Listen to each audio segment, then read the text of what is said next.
Hello, I am Marshall Masters, and in this yowusa.com Planet X System Update number 1, we're going to present an overview of the Planet X system, how it moves through our solar system, and why we always seem to observe it near the Sun and not behind us. Then we will view images from recent observations of 3 planets in the Planet X system captured with National Data Buoy Center buoys located in the Gulf of Alaska and the Gulf of Mexico. The first tribulation and the beginning of the timeline is the Winter of Ash, and it is principally caused by a galactic superwave, as discussed in our previous video, yowusa.com Volcano Update number 1. So in this program, we will examine the first 3 Planet X events projected for this tribulation timeline by the guides in the book Being in It for the Species. They are covert visitations, deep impact, and the perihelion alignment of the Planet X system as it will be seen from Earth. I will then conclude this video with a postscript in which I share my final thoughts about the vital information presented in this program. So with that, let us begin with an overview of the Planet X system.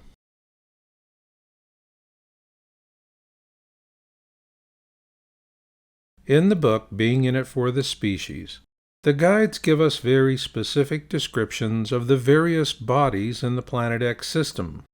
In this program, we will examine them one by one, and then we'll see how the Planet X system moves through our own solar system. This will be important because a common question we hear is, why is it we do not see the Planet X system behind us each year as well as in front of us? To answer this question, we first need to look at the bodies, which comprise the Planet X system. At the core of the Planet X system is the Nemesis brown dwarf star. It is 56 times the size of Earth and has the mass of 171,000 Earths. The largest planet in the Planet X system is Nibiru, as it is known by the inhabitants of this system. It is 6 times the size of Earth, and its mass is also 6 times that of Earth. It has a moon we named Farada, in memory of astronomer Carlos Muñoz Farada. In size and mass, Farada is comparable to our own moon. The second largest planet in the Planet X system is Helion, as it is known by the inhabitants of the system. It is 3.5 times the size of Earth, but as a bright gaseous planet, its mass is only 2.5 times that of the Earth.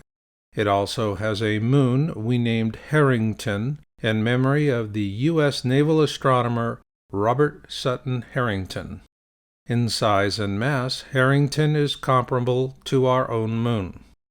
The smallest of the 3 planets is Arbota, as it is known by the inhabitants of the system.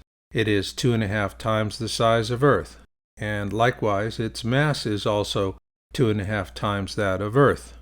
Arbota is in a very fast orbit around Nemesis relative to Nibiru and Helion and has no moon. Now that we have identified the major bodies in this system, let's take a polar, look-down view of all these objects together, beginning with the smaller sister sun to our own sun, the Nemesis dark star. Nemesis is what is known as a brown dwarf star, which means it is small and very dirty and cannot be seen in the visible light spectrum until it is well inside our own system. However, its approach has been viewed in the infrared range by our governments for decades. The nearest planet to Nemesis is Helion, a bright gaseous planet, and here is its moon, Harrington. Next out is Arbota, the lonely fast mover in the system, and in the outermost orbit around Nemesis is Nibiru, which according to the ancient Sumerians means the planet of crossing. And finally, furthest out from the Nemesis dark star is Nibiru's moon, Farada. To get an idea of how large the Planet X system is in relationship to our own system, let's overlay one upon the other. To do that, we begin with our own Sun. Next comes Mercury, then Venus, our own lovely third rock from the Sun, Earth, then the mysterious red planet, Mars, and finally Jupiter. Because the Planet X system is so relatively small when compared to our own, these planets will suffice for now. So let's place the Planet X system into our own to get an idea of just how small it really is. When you consider that we left Saturn, Uranus, Neptune, and Pluto out of the picture, the Planet X system really does look puny in comparison. Nonetheless, the question we hear more often than not is, why are all of our observations of the Planet X system near the Sun? For many, the assumption is that we should see the Planet X system in front of us as well as behind us once each year. So let's take a closer look at this assumption, which is based more on expectations than fact. In most people's minds, planets move around the Sun much like trains on a railroad track. You know where they're going, just like freight trains traveling on fixed rails. However, the Planet X system moves through space more like an airplane, and unless you're a flyer or you've taken a few flying lessons, this can be difficult to grasp at first. This is because, as every flying student learns, airplanes have a longitudinal, lateral, and vertical axis. Hence the term flying by the seat of your pants, because an important part of becoming a pilot is the ability to feel the orientation of your aircraft with your tuchus. Lucky for us, there is a celestial comparison between trains and airplanes when we look at comets. To set a background for this comparison, let's use this illustration of our solar system as seen from deep space. That outer ball, which has a cutaway section in this illustration, is known as the Oort cloud, and it is made up of all the debris left over from the formation of our solar system. Occasionally, a comet flies in from deep space and passes through our solar system. Called rogue comets, these comets are fast movers, and if they keep their distance, they can avoid being captured by the gravity of our own Sun, at which point they fly right out the other side of our solar system, back into the pitch-black darkness of deep space, never to be seen again. Ergo, these rogue comets are what you might call the celestial freight trains. They've got a single-minded focus as to where they're going, and they just plow straight through. However, the Planet X system does not orbit our Sun like a predictable freight train. Rather, it orbits our Sun much like an airplane, on 3 axes: longitudinal, lateral, and vertical. Consequently, its movements are far more complex. In fact, in Being in It for the Species, the guides tell us that it moves through the skies like nothing we've ever seen before.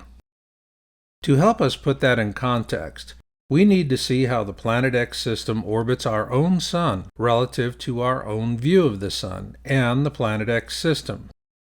To do that, we must begin at the ecliptic. This blue line stretching across the screen represents the ecliptic, which in a manner of speaking could be referred to as the Sun's equator, or more accurately as the plane of our solar system. Imagine this blue line representing the ecliptic begins at a point in the very center of the Sun, and then stretches out in a concentric ring to the 12 constellations of the zodiac. Using the observation reports we've published in previous yowusa.com videos, let's now plot the movement of Nemesis, the brown dwarf at the core of the Planet X system, relative to our own Sun and the ecliptic as seen from Earth. Here's where our estimate of Nemesis was in 2010, based on the observations of Nibiru from 2010 to 2013. And here we see where Nemesis was observed in May of 2013. We used these two reference points to create a rudimentary orbital path based on the fact that Nemesis is in a 3,600-year-long elliptical orbit around our Sun.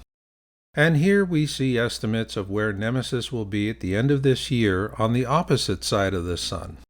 This explains why we cannot see it at this time. However, Nemesis will come out from behind the Sun as it reaches its point of perihelion, that point in its orbit where it comes closest to our own Sun. So with this background in mind, we're ready to take on the question, why are we not seeing the Planet X system in front of us and behind us each year? With that, let's return to our deep space view of our solar system.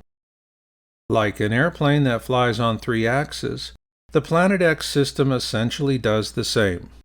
While it is bobbing up and down, so to speak, it is also orbiting around the Sun as well, no differently than any of the other planets in our system.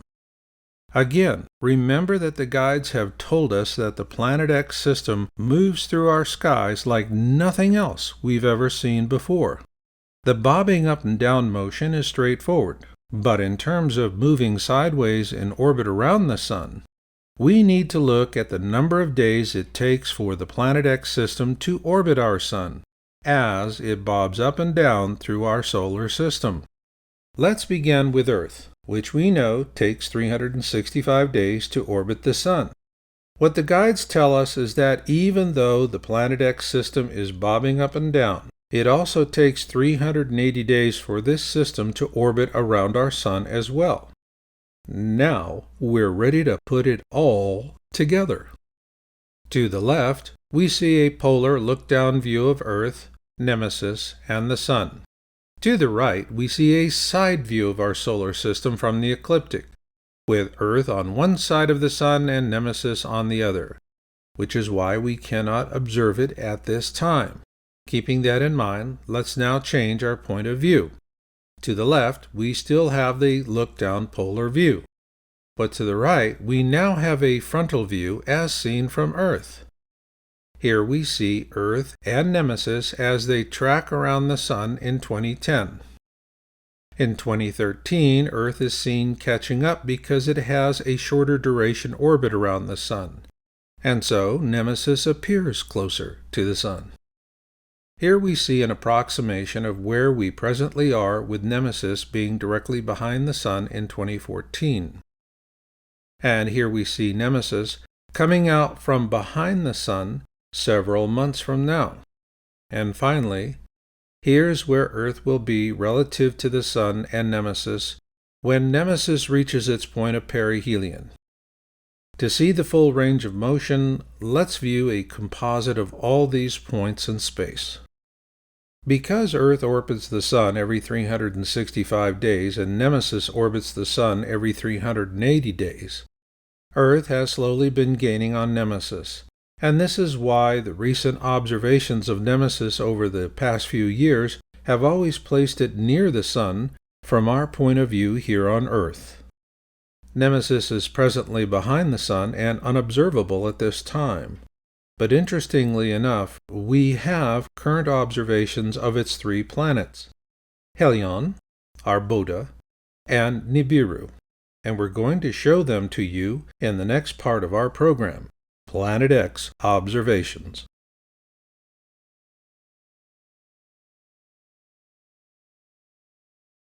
In this segment, you're going to see observation images of 3 planets in the Planet X system captured with National Data Buoy Center buoys located in the Gulf of Alaska and the Gulf of Mexico. However, before we show you these observations, we need to address 2 issues to help put these observations into proper context. First, a common complaint we receive from people who live in large metropolitan areas that they are unable to observe objects in the Planet X system for themselves. There are 2 principal reasons for this. They do not look in the right direction at the right time, but more often, even if they do, chemtrail aerosols make it impossible for them to see objects in the Planet X system. The other issue is the planet of Venus. Because these observations are near the Sun, a simplistic debunking tactic is to say we are looking at Venus. For this reason, before we show you the buoy images, we need to briefly discuss the phases of Venus so that you understand why this kind of simplistic debunking is false.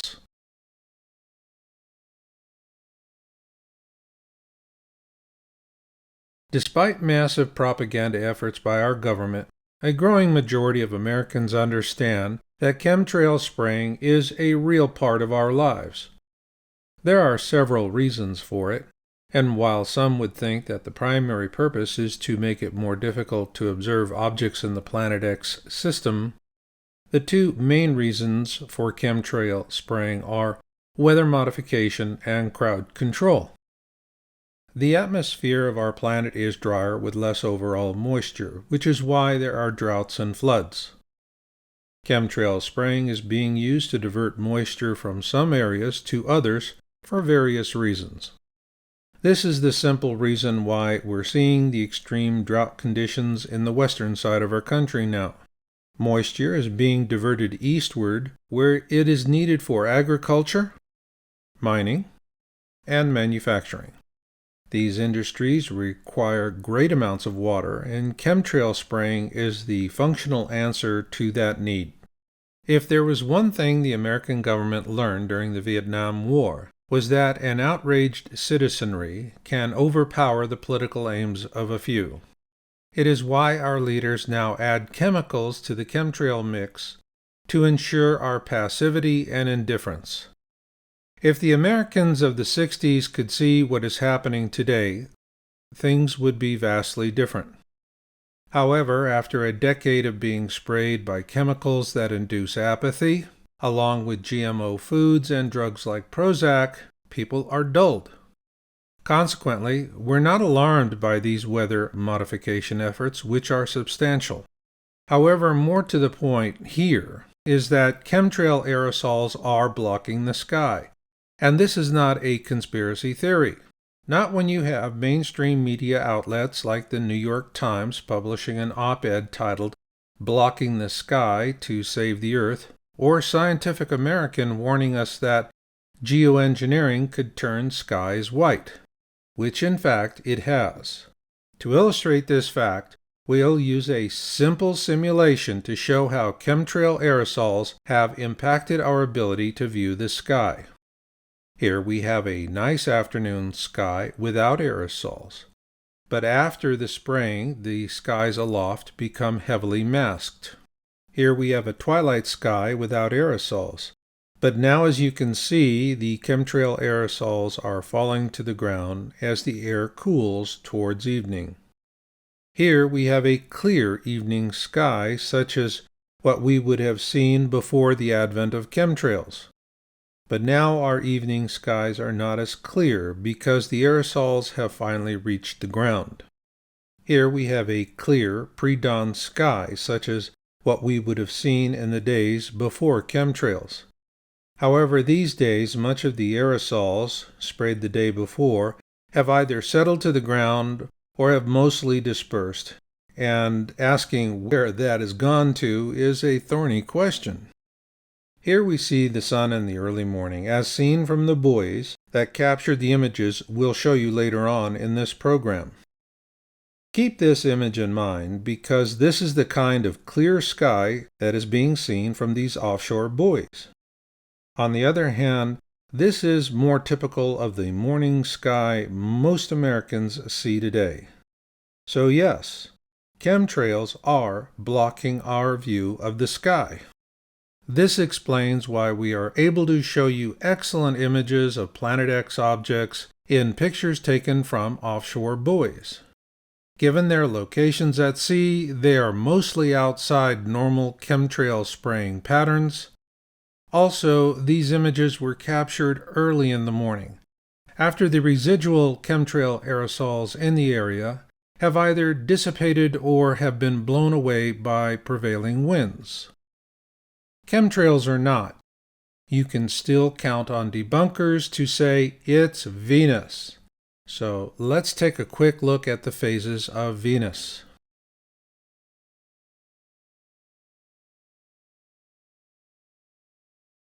The 7 image panels of objects in the Planet X system we'll present in this program were chosen for a specific reason. The phases of Venus, which you can learn about on Wikipedia. This is because one of the simplistic debunkings we often encounter because we're observing objects close to the Sun is that they are dismissed out of hand as being the planet Venus. So rather than taking our word for it, we want you to understand the phases of Venus so you can judge this for yourself as you review these images with us. In all 7 of the image panels we're going to show you, Venus is to the far right of the Sun in relationship to the ecliptic, that green line you see dotted through the screen. However, the key point here is that according to Wikipedia, Venus only presents a full image when it is on the opposite side of the Sun. Therefore, as we present buoy images from September 29, 2014 to October 12, 2014, we will show you images where Venus is to the right of the Sun in relationship to the ecliptic, along with a close-up of each observed object, so you can determine for yourself whether that object has a full or partial face. With that, we begin in the Bay of Alaska. The first 2 images we will present are from station 46061 in the Bay of Alaska between the Montague and Hinchinbrook Islands. Our first observation is for September 29, 2014, and in the panel at the top of the screen we see 5 images. These panel images are usually taken about an hour apart, and the timestamp usually refers to the last image in the panel, with the time being noted in UTC. Here, our image of interest is second from the right. This object appears to the left of the Sun from the horizon, where Venus is much further over to the right of the Sun. However, when you look at this object in the lower left-hand panel, it clearly shows a full face. Next is an image captured on September 30, 2014, and it is in the center of the panel. Here, Venus is a good distance from the Sun, although both objects are to the right of the Sun from the horizon. Yet once again, we clearly see an object with a full face. Next, we're going to show you a series of 5 images captured from the National Data Buoy Center Station 42040, located 64 nautical miles south of Dauphin Island, Alabama, in the Gulf of Mexico. Our first image from this buoy is on October 4, 2014, and it is the first image to the left. Here we see Venus is closer to the Sun, yet the object captured in this panel displays a full face. Next is October 5, 2014, the following day. Here we see a well-defined full face on the object. Our next Gulf of Mexico observation is on October 6, 2014, and once again we see an object with a full face. Our 6th image panel was acquired on October 8, 2014, and while a passing cloud interferes with the image, the distance between Venus and the Sun is considerable. Our last panel was taken on October 12, 2014, and even though this object is very close to the Sun, it still exhibits a very clear and distinguished full face. After completing our examination of the 7 panels, we decided to ask the guides about these images with the help of Adriana, the professional psychic who performed our technical readings, which are presented in the first section of Being in It for the Species. What we learned from the guides surprised us. According to the guides, these 7 panels contain images of Arbota, Helion, and Nibiru. So now we will show you which of the panels revealed which objects, beginning with the planet Arbota. According to the guides, Arbota was first observed from the Gulf of Alaska on September 30, 2014. The second time it was observed was from the Gulf of Mexico on October 12, 2014. As you can see, these 2 observations are of an object above the Sun at the 1 o'clock and 11 o'clock positions. We asked the guides for an explanation, and what they told us is that there was a span of nearly 2 weeks between these observations, and since our Boda has the shortest orbital duration of the 3 Planet X system planets, this was just normal for its orbit. Next was Helion, which according to the guides was first observed in the Gulf of Alaska on September 29, 2014, and then once again from the Gulf of Mexico on October 5, 2014. We found these observations of our Boda and Helion to be most impressive because they were captured from different buoys thousands of miles apart. However, what comes next puts a whole new spin on the word interesting. According to the guides, the planet Nibiru was first observed from the Gulf of Mexico on October 4, 2014, then again by the same buoy on October 6, 2014, and yet once again from the same buoy on October 8th. Now that you've seen these images, you might be doing what many Americans do when they look at a picture of a UFO. They just say, "I can't believe my eyes." If so, keep the following in mind. When the time comes that everyone can see these objects with their own eyes, regardless of the chemtrail aerosols, the fear that will clutch at the throats of many will not be because of what they see in the sky. Rather, it will be the realization that they are not prepared for what they see in the sky. And being prepared is really what it's all about when you consider what happens during the first 3 Planet X events.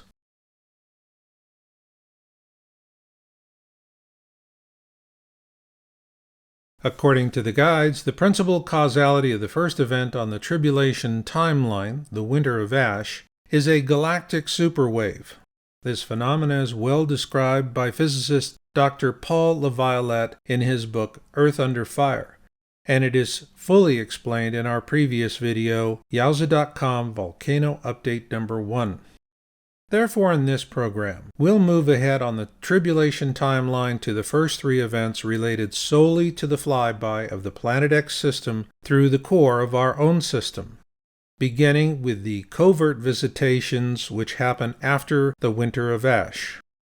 Following that will be the Deep Impact event, which we will explain in depth in this segment with specific regards to the impactor origins, the impact itself, and the consequences of all that. Following this, we will show you the perihelion alignment of the Planet X system and explain why this particular alignment is so crucial.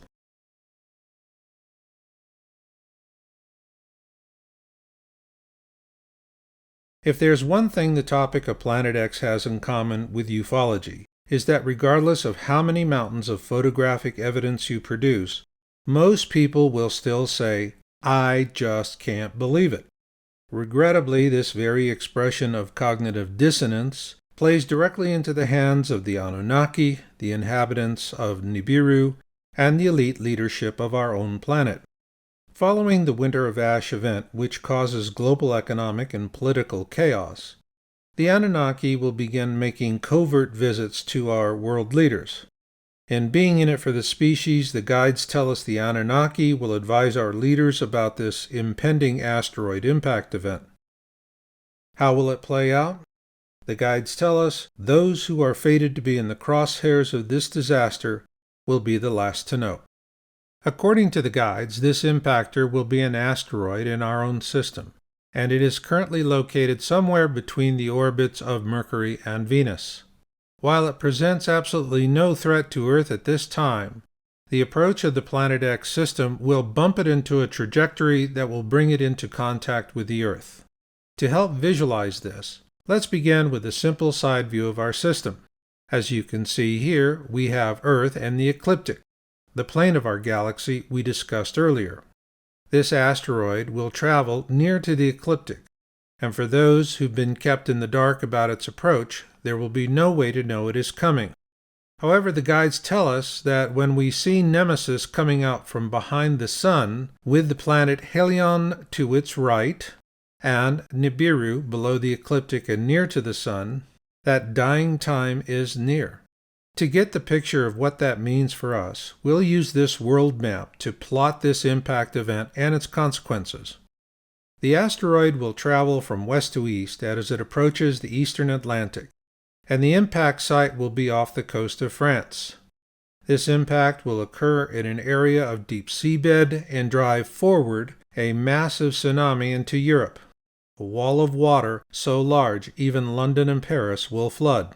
Plus, there will be a rearward tsunami that will travel in the opposite direction across the Atlantic towards North America, as the ejecta and ashfall from the impact begins to fall on Europe.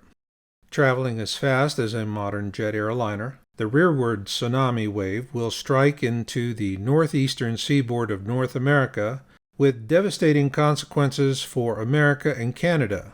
But that is not even the half of it.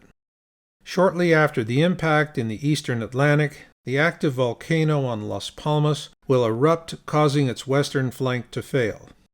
This will generate the Las Palmas tsunami many have feared for years, and it will follow quickly on the heels of the asteroid's rearward impact tsunami.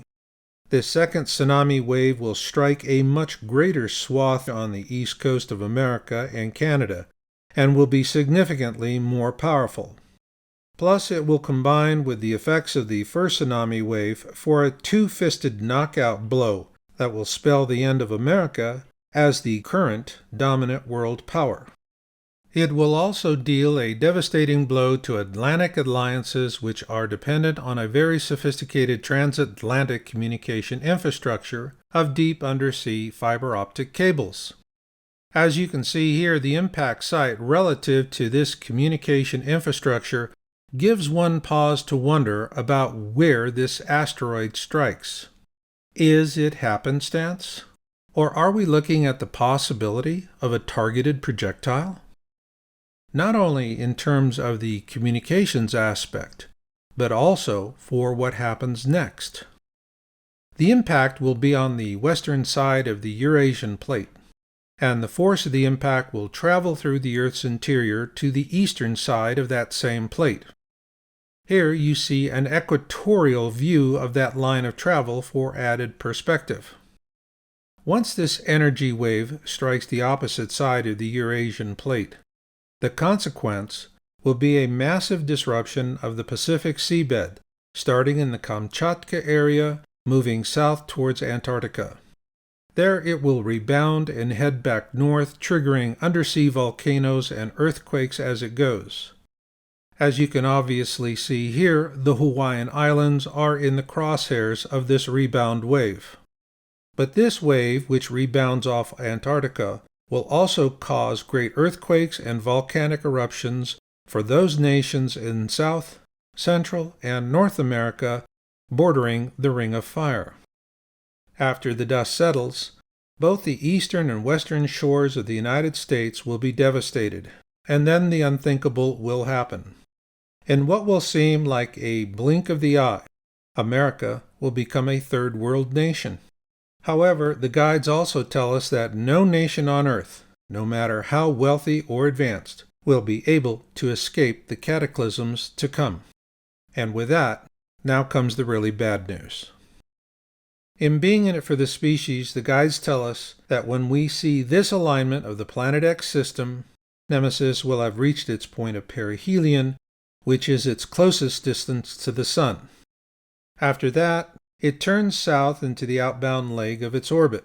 From this time forward, events far worse than the deep impact event will unfold, to include a pole shift. Simply put, these events will brutalize us and our world. So the question now is, what do we do about it? Because when we do see Nemesis at perihelion, there will only be two kinds of people in the world: those who are prepared and those who are not. In my postscript, which follows next, I'm going to address that very point and what I intend to do about it.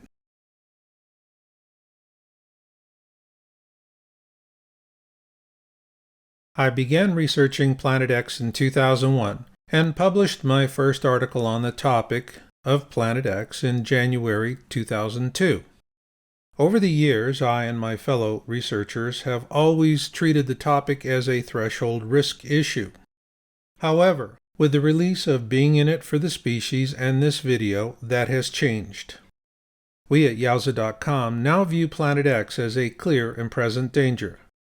Therefore, the conversation about it has changed from will it come in our lifetime, to how will we survive it? Keep in mind, many of us will, so the consequences are much larger than mere survival itself. Humanity will survive this flyby as it has others in the past. Then we will rebuild and go to the stars. Therefore, the transcendent issue is not survival. It is how we go to the stars after the tribulation. And here, humanity has a clear choice. We can go as Anunnaki stormtroopers, despised by other races. Or we can evolve as a result of this tragedy to become an enlightened spacefaring race, welcomed throughout the galaxy. In essence, what I am saying is that I do believe humanity is worthy of a Star Trek future. For this reason, my mission has changed. I will now devote myself to survival wellness advocacy and join with like-minded others in the peaceful pursuit of a noble destiny where the meek truly do inherit the earth. If you feel the same noble calling to be in it for the species, then you are my brother. You are my sister. Let us move forward together. To learn more about the tribulation projections made by the guides in Being in It for the Species, visit beinginitforthespecies.com or yowusa.com.